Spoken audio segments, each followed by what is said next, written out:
En el pequeño pueblo de San Andrés, oculto entre las montañas de Chiapas, las noches eran oscuras y las sombras parecían tener vida propia. Los habitantes contaban historias de criaturas que merodeaban en el bosque cercano, pero nadie había tenido una experiencia tan aterradora como la de la familia Pérez. Don Emilio Pérez, el patriarca de la familia, era conocido por ser un hombre de carácter fuerte y voz imponente. Tenía 3 hijos y 2 hijas, y su casa siempre estaba llena de risas y bullicio, sobre todo con la presencia de sus 6 nietos. De todos ellos, el más cercano a él era su nieto mayor, Daniel, un joven de 16 años con una pasión por la caza y la aventura. Una madrugada de viernes, don Emilio y Daniel decidieron irse de cacería al corazón del bosque. Prepararon todo: comida, armas, linternas y lo necesario para pasar la noche. Salieron antes de que el sol despuntara, con la promesa de regresar al día siguiente. El domingo por la mañana, don Emilio volvió solo. Los vecinos, alarmados, se reunieron en la entrada del pueblo al ver su rostro pálido y sus manos vacías.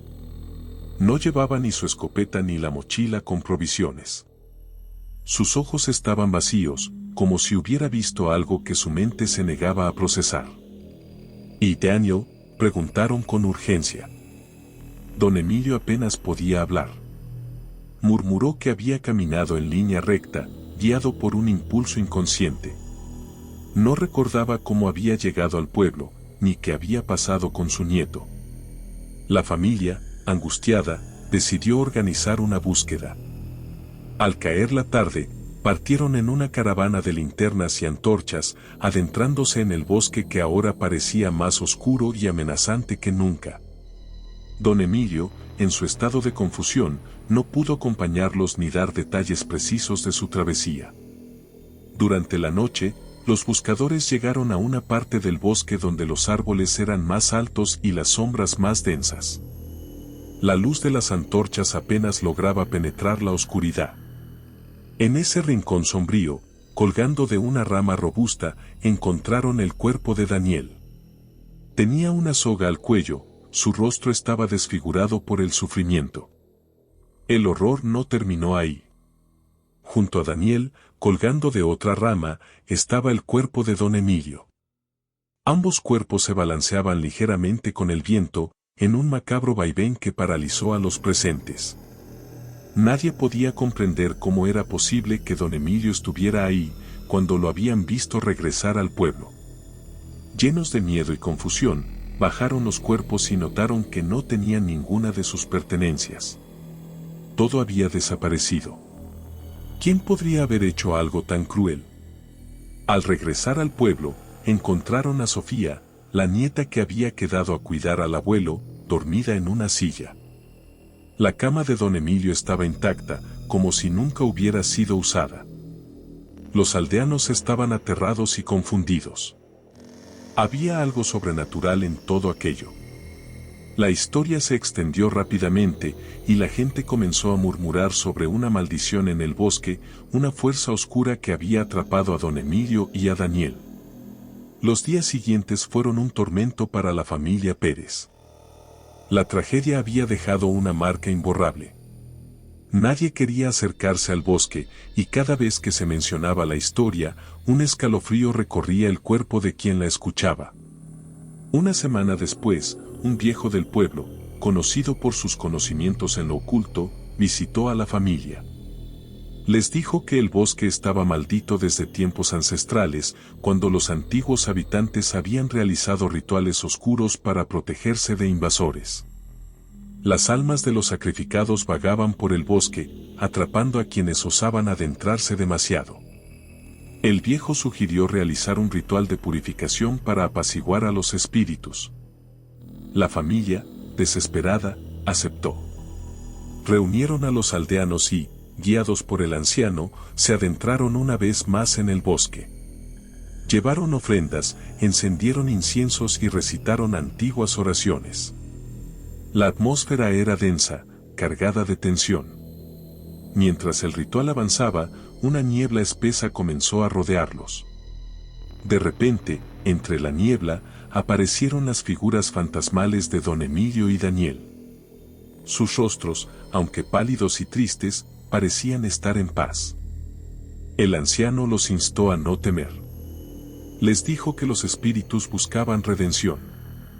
Al finalizar el ritual, las figuras se desvanecieron lentamente, como disolviéndose en el aire. La niebla se levantó y una calma extraña invadió el lugar. Desde aquel día, la maldición pareció haberse levantado. El bosque, aunque todavía misterioso, ya no emanaba la misma sensación de peligro. La familia Pérez, aunque con el dolor de la pérdida, encontró consuelo en saber que sus seres queridos habían encontrado paz. San Andrés volvió a su rutina, pero la historia de don Emilio y Daniel quedó grabada en la memoria colectiva. Era un recordatorio del poder de las fuerzas invisibles y de los antiguos misterios que aún habitaban en lo más profundo del bosque. La gente aprendió a respetar lo desconocido y a vivir en armonía con los secretos que la naturaleza guardaba celosamente.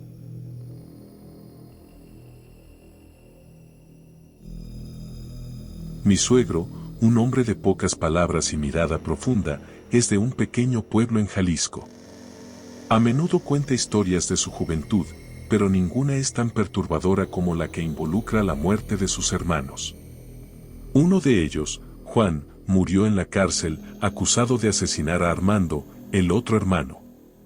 Todo comenzó con la muerte de su padre, un hombre respetado y dueño de una vasta y productiva propiedad. En su testamento, dejó la finca a sus dos hijos mayores, Juan y Armando. Apenas habían enterrado al viejo cuando Juan y Armando decidieron inspeccionar la herencia. Armando, precavido, invitó a un amigo notario para revisar los documentos. Estaban los tres en la finca cuando Armando, sin previo aviso, salió de la casa. Al poco tiempo, Juan fue a buscarlo. Mientras tanto, el notario seguía revisando papeles, ajeno a la creciente inquietud. Cuando terminó, salió al patio y encontró a Juan mirando hacia la entrada con una expresión preocupada.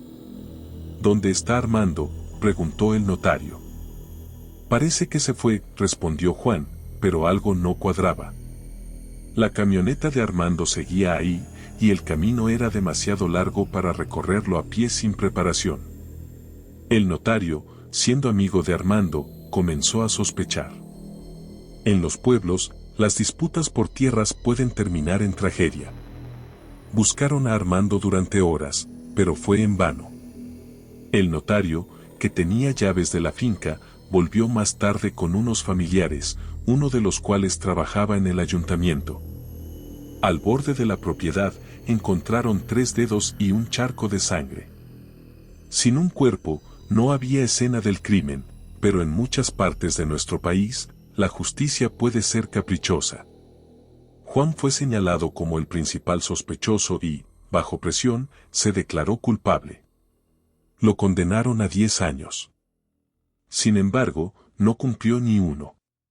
Un motín en la cárcel terminó con su vida. Mi suegro, Máximo, tenía solo 13 años entonces, y estos eventos marcaron a su familia profundamente. Cuando recibieron el cuerpo de Juan, notaron algo inquietante: le faltaban 3 dedos. La historia tomó un giro aún más siniestro cuando Armando, dado por muerto, reapareció. Volvió reclamando la finca y las propiedades de su padre, sin ofrecer una explicación convincente sobre su desaparición. Armando se distanció de todos. Pasaba días enteros en la finca, hablando solo y teniendo discusiones acaloradas con la nada. Las noches las pasaba en vela, y a veces amanecía con moretones y cortes, como si hubiera peleado. Una noche, un trabajador llegó a casa de mi suegro con la noticia: Armando se había quitado la vida. El trabajador explicó que Armando se había encerrado en su oficina. La puerta seguía cerrada cuando lo encontraron. Tuvieron que derribarla para entrar. La escena era macabra, pero lo que más les impactó fue la huella en el techo, una mano sangrienta a la que le faltaban 3 dedos. Lo extraño era que a Armando le faltaban 3 dedos de la mano izquierda, pero la huella en el techo era de una mano derecha. Este detalle alimentó las peores sospechas. ¿Quién había dejado esa marca? ¿Cómo había llegado tan alto? Mi suegro ahora es dueño de la finca. La administra desde Zapopan, viajando frecuentemente al pueblo.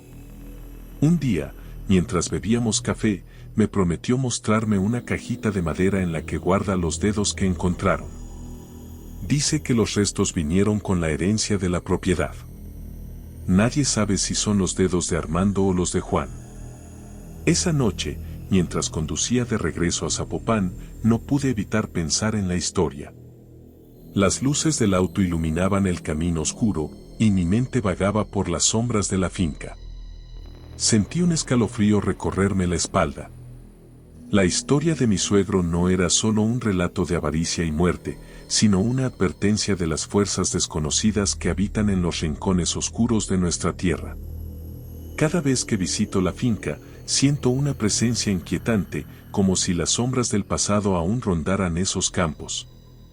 La caja de madera con los dedos sigue guardada en un lugar seguro, un recordatorio de una maldición que quizás nunca se desvanezca. Mi suegro, hombre práctico y sin supersticiones, dice que la finca es próspera y vale la pena mantenerla. Pero yo no puedo dejar de pensar que algunas herencias vienen con un precio demasiado alto.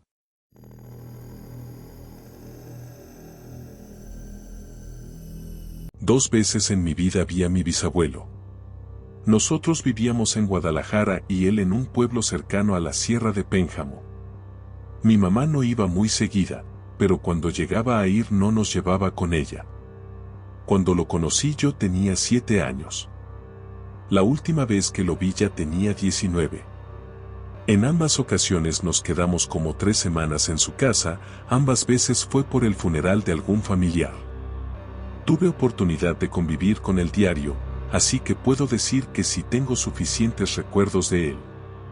El día del segundo entierro nos contó que él de niño vivió en otro pueblo, en uno que ya no existe.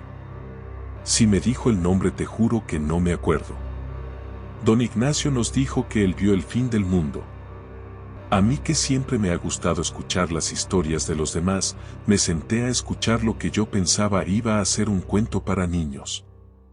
Fue algo totalmente distinto y realmente pavoroso. Hace muchísimos años en aquel pueblo, los pocos árboles que había allá se movieron. Aunque nadie los vio moverse, sí los escucharon y los sintieron. La tierra se cimbró en todas las casas, nos contó mi bisabuelo que parecía como si estuviera temblando. Dijo que la gente salió a ver hasta que dejó de moverse el piso. Los troncos dejaron surcos y montículos de tierra a su paso. Nadie pensó que los árboles lo hubieran logrado solos, pensaron que era el presagio de que algo malo iba a pasar. Y no estaban equivocados, solo que no le atinaron a la causa. Por lo que nos dijo mi bisabuelo, a mí se me hace que todo empezó mucho antes de lo que todos creen, pero pues esta parte de la historia ya no existe. No existe el pueblo, ni existe la gente que vivió en él. Mi bisabuelo, por ponerte un ejemplo, tiene 25 años de fallecido. La misma noche en que ocurrió lo de los árboles, todos en el pueblo soñaron lo mismo. Esto es solo una teoría mía, pero si esto lo analizas bien, hasta parece que mientras sus cuerpos dormían, sus mentes estaban en el mismo plano, como si todos hubieran ido a un mismo lugar. Te voy a contar lo que don Ignacio me dijo que soñó esa vez, que todos soñaron esa vez, que mientras caminaban por el bosque, este se convertía en un pantano. Todos metían sus pies al agua y caminaban hacia donde estaba el árbol más grande. En el tronco había una luz muy brillante, una luz tan potente que sus rayos parecían atravesar el cuerpo. Debió haber sido un sueño muy vívido, porque todos despertaron al mismo tiempo espantados, sintiendo un calor seco en la cara, como el que se percibe cuando te acercas mucho a un foco. Se despertaron con las caras calientes y enrojecidas, como si hubieran estado expuestos demasiado tiempo al sol. Hablando del sol, la mañana siguiente, este no salió a la misma hora que siempre, no a las 6 como era esperado. La gente sabía a qué hora debía levantarse. Esa vez estuvo muy raro, pues la noche ya había durado demasiado. Salieron a ver, a preguntarse entre ellos si eso era normal. De algo no se habían dado cuenta sino hasta que amaneció. Pensaban que el silencio que había en el ambiente se debía a que estaba oscuro. No había ni animales ni insectos. Los animales de corral que se pudieron escapar se fueron. Los que estaban encerrados o amarrados murieron intentando liberarse. ¿Cómo se supo esto? ¿Por qué el silencio ahora sí se hizo total? Ni el rumor de los grillos, ni el cantar de las aves, nada, ni el viento entre los matorrales. La gente se reunió en una pequeña plaza, hablaron de lo que soñaron, de lo que vieron. Algunos contaron que sus animales habían escapado. En ese momento fue que surgió la teoría de que todo era un castigo de Dios. Ahí no había tantos árboles, pero los que había se fueron dejando surcos, como si ellos mismos se hubieran ido caminando o arrastrándose. La segunda noche al oscurecer apareció un zumbido que no dejó dormir a nadie. La mañana siguiente inexplicablemente el pueblo amaneció cubierto de florecitas blancas. No cayeron de ningún lado, salieron todas de la tierra. Mi bisabuelo tenía 2 de esas flores desecadas entre las hojas de un libro. Ese día nos las enseñó. Al amanecer la gente ya estaba muy espantada. Fue necesario organizar una comitiva para ir a pedir ayuda. No obstante, la comitiva no llegó lejos, se fueron caminando y a la media hora regresaron. No dijeron por qué volvieron, solo se excusaron asegurando que se les quitaron las ganas de ir. Otros fueron en su lugar y también se regresaron. Mi abuelo también intentó salir del pueblo, no pudo, pero tampoco supo por qué, decía que era como si hubiera una barrera, pero no una barrera física. La gente que tenía que salir del pueblo para irse a trabajar a otros lados, tenían exactamente 2 días sin poder hacerlo. La gente se puso a rezar, pero esto no ayudó en nada. Al contrario, una nueva manifestación insólita se presentó.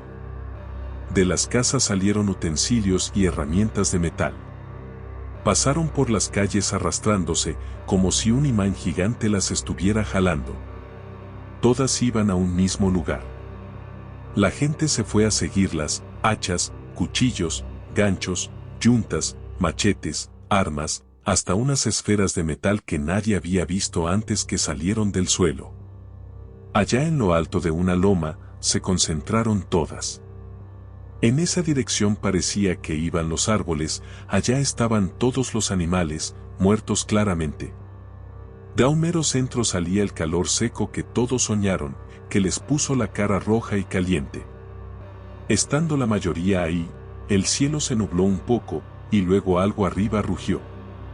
Mi bisabuelo decía que eran las trompetas del final de los tiempos, pero yo creo que fue otra cosa. El suelo se estremeció y como que algo emergió, algo que no se veía, pero que se sentía como gránulos que atravesaban el cuerpo. Se les pusieron los ojos rojos, les comenzó a sangrar la nariz. El zumbido de la noche anterior salió de ese lugar. Al mismo tiempo algo venía del cielo como una estrella fugaz.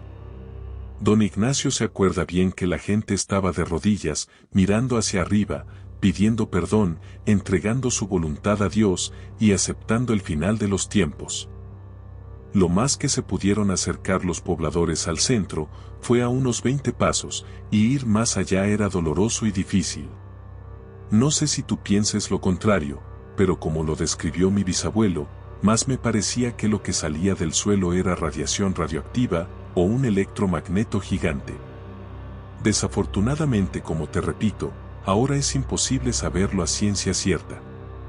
Eso que venía del cielo, que silbaba mientras se precipitaba y que inevitablemente se estrelló cerca de todos ellos, era algo de metal. Al momento del impacto se encendió una luz grande, potente y cegadora, que dejó a todos inconscientes. Los pobladores reunidos en lo alto de la loma, despertaron cuando ya era de noche. Quisiera saber en conjunto qué fue lo que toda esa gente pensó que había pasado. Tenían sensación de arena en los ojos, un horrible sabor metálico en la boca, hormigueo en los brazos, las piernas, las manos y los pies. dijo mi bisabuelo que nadie se quedó a vivir en ese pueblo. Después de eso, se sentía desolado, muerto, toda la vegetación se había vuelto gris, los cuerpos de agua y los pozos se oscurecieron y se hicieron salados.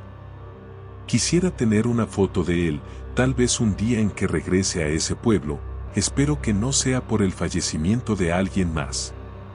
Quisiera tener una foto de mi bisabuelo y enseñártela. Él decía que sus ojos no eran así, que le quedaron así después del incidente. Uno de sus ojos era café y el otro azul, el iris parecía que lo tenía deshecho y la pupila desprendida. Aún así, él juraba que veía bien. El dedo índice y anular de su mano derecha los tenía pegados, igual decía que eso le ocurrió en ese entonces. La gente pensaba que se había acabado el mundo, sin embargo, fuera de ese pueblo, nadie ni siquiera se enteró. La parte de mi familia que vive allá, en un pueblo cercano a Benjamo, se quedaron con el objeto que cayó del cielo. Don Ignacio nos lo enseñó la última vez que lo visitamos. Era un pedazo de metal, algo así como una placa. Parecía la pieza de un avión o de un satélite y tenía algo escrito en japonés. Me han quedado demasiadas preguntas, imagino que a ti también.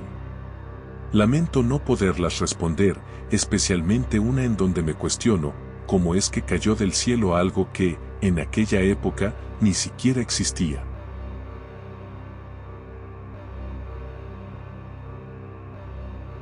En las brumosas montañas de Chiapas, donde la frontera con Guatemala se difumina entre la niebla, se encuentra el pueblo de San Jacinto, un lugar bendecido por la naturaleza, pero marcado por una tragedia que aún hoy estremece a sus habitantes.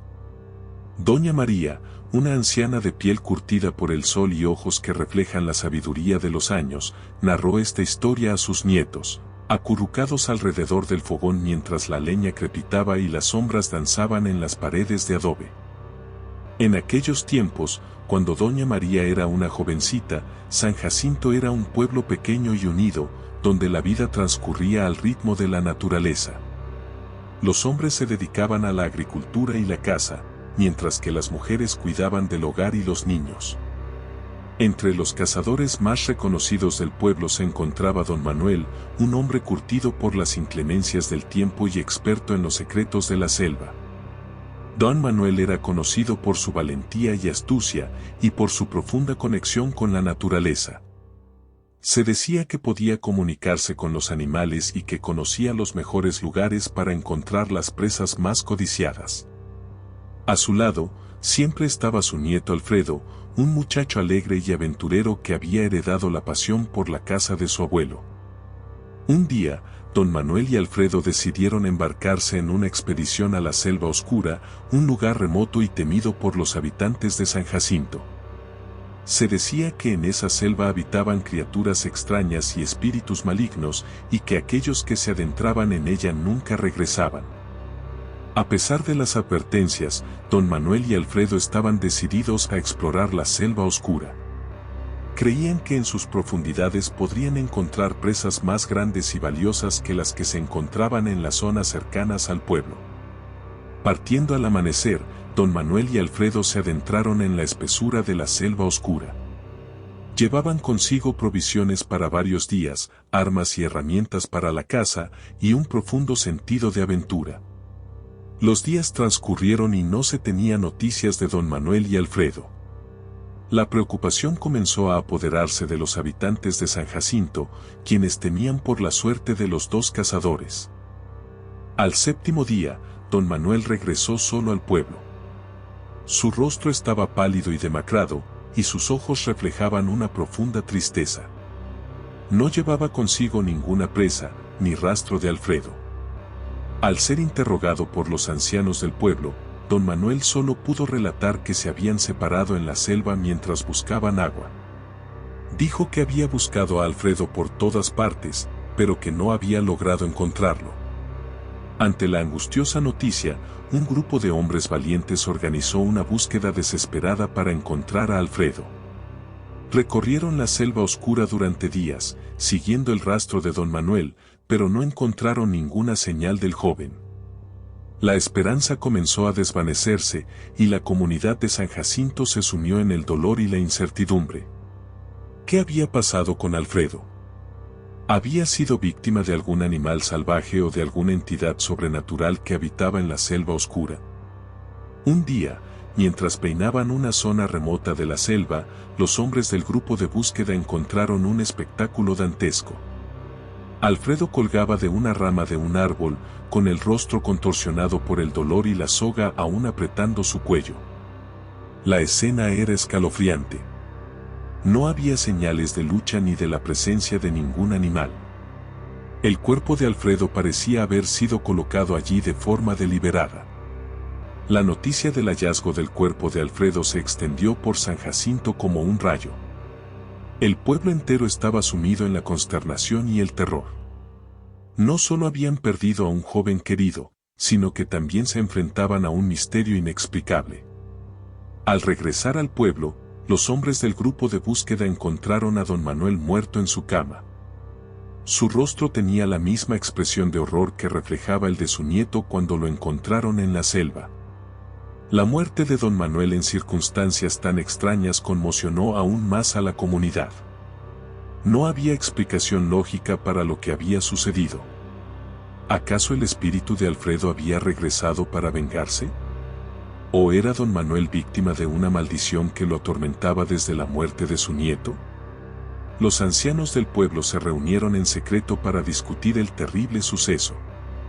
Algunos creían que la selva oscura estaba maldita y que nadie debía adentrarse en ella jamás. Otros sospechaban que la muerte de don Manuel y Alfredo estaba relacionada con algún ritual oscuro o con la presencia de seres malignos. Doña María, una mujer sabia y respetada por todos, decidió tomar cartas en el asunto. Ella había escuchado historias sobre la selva oscura desde que era niña y conocía los peligros que acechaban en sus profundidades. Doña María se adentró en la selva, acompañada por un grupo de jóvenes valientes que habían jurado protegerla. Su objetivo era encontrar respuestas a los misterios que rodeaban la muerte de don Manuel y Alfredo y apaciguar los espíritus que atormentaban al pueblo. Tras varios días de ardua caminata, doña María y su grupo llegaron al lugar donde habían encontrado el cuerpo de Alfredo. Allí, en el mismo árbol donde el joven había sido colgado, observaron una extraña marca en el tronco, un símbolo antiguo que parecía estar tallado en la madera con un cuchillo afilado. Doña María reconoció el símbolo de inmediato. Era un símbolo utilizado por una tribu indígena que habitaba la región hace mucho tiempo, una tribu conocida por sus prácticas oscuras y su conexión con el mundo de los espíritus. Doña María comprendió que la muerte de don Manuel y Alfredo no había sido un accidente ni una maldición, sino el resultado de un ritual sacrificial realizado por los descendientes de aquella antigua tribu. Según las creencias de la tribu, el sacrificio de un joven puro y de un anciano sabio era necesario para abrir una puerta hacia el mundo de los espíritus y obtener poderes sobrenaturales. Doña María sabía que debía detener a los responsables de este acto atroz y evitar que volvieran a realizar un ritual similar. Con la ayuda de los jóvenes que la acompañaban, ideó un plan para atraparlos y expiar los pecados cometidos. Al caer la noche, doña María y su grupo se adentraron en la selva, siguiendo el rastro de los descendientes de la tribu indígena. Finalmente, los encontraron en un claro, realizando un nuevo ritual alrededor de una hoguera. Doña María se enfrentó a los líderes de la tribu, reprochándoles su acto de barbarie y advirtiéndoles sobre las consecuencias de sus acciones. Los jóvenes que la acompañaban lucharon valientemente contra los miembros de la tribu, defendiendo la memoria de don Manuel y Alfredo. Tras una feroz batalla, doña María y su grupo lograron derrotar a los seguidores del ritual oscuro.